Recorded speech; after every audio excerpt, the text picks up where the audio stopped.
Everyone, Christopher Ludwig, one last time in Mexico City for Automotive Logistics and Supply Chain Mexico. The room, which was just a few minutes ago full and the whole conference was packed, is now pretty much empty as we've come to the end of the event, but not the end of our discussion about Mexico, because there's a lot going on and a lot of things raised and discussed in our sessions today, some of which I'd like to highlight, will be part of our coverage at Automotive Logistics over the next year, leading up, of course, to our next event next year in Mexico. This morning we heard from Jose Zuzaya, the executive president of AMIA, the Mexican Automotive Association, and he really stressed for Mexico to keep its competitive advantages in the supply chain, it will need a clean energy strategy from a government and state level. This really echoed what Lisette Gracida from Toyota opened the conference telling us, that without a holistic energy plan, a holistic plan for sustainability and electrification, Mexico does have a risk of falling behind. Because it's not just about having electric vehicles, sustainable vehicles, it's about the production of those vehicles as well, and of course the supply chain. And those supply chains are highly energy intensive. And if there's not a clean energy transition, OEMs will make investments elsewhere.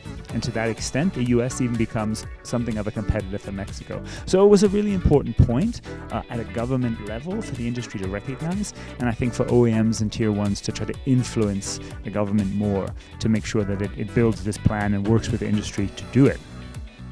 We also had a fantastic presentation from Gerardo de la Torre from Nissan. Gerardo has played a critical role for Nissan in managing the semiconductor crisis over the last 2.5 years, changing the way the company manages its upstream supply chain, changing the way it forecasts production and data and what it shares with suppliers.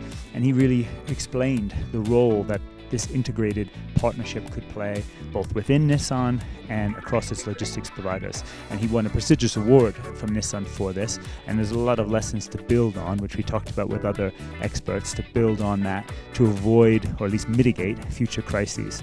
Because nobody thinks the crises are going to end. Even if some of the current ones start to abate, we're in a VUCA world, a perma-crisis sort of world. An important part of managing crises is having people who are resilient and motivated and willing to deal with it, willing to work through them.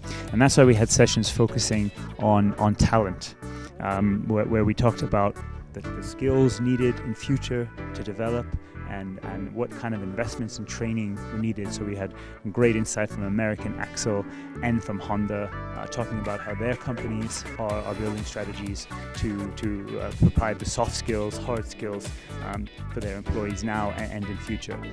And that led into a student forum where we had a great exchange with students in engineering and supply chain who were able to ask our experts questions, get insights and advice about their career and what they want to do, which was really so great to see the energy coming out of that. We were super excited to be a part of that. And finally, leading right up to our final session with Siegfried Jung from BMW, talking about that need for flexibility, that advantage that flexible workforce in Mexico really brings for companies like BMW, key part of its strategy, along with things like digitalization, data analytics. And these were points firmly echoed by Paco Bravo from Audi, who really stressed again the importance of the people and the mindset change. And that really kind of summed up well, I think, what we learned from Automotive Logistics and Supply Chain Mexico 2023. It's about the people, about being flexible, about being open and ready to learn and work together. And luckily, we saw a lot of evidence of that at this conference, and let's hope it carries through further into the industry. Those are things we're going to pick up and build to when we get to next year, December 5th through 7th, 2023, back in Mexico City for Automotive Logistics and Supply Chain 2023. And of course, a lot of coverage and focus building up to that.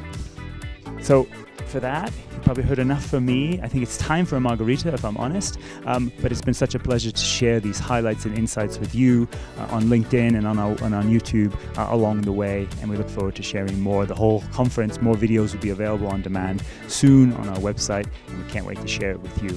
So, muchas gracias. Thanks very much. We'll see you real soon.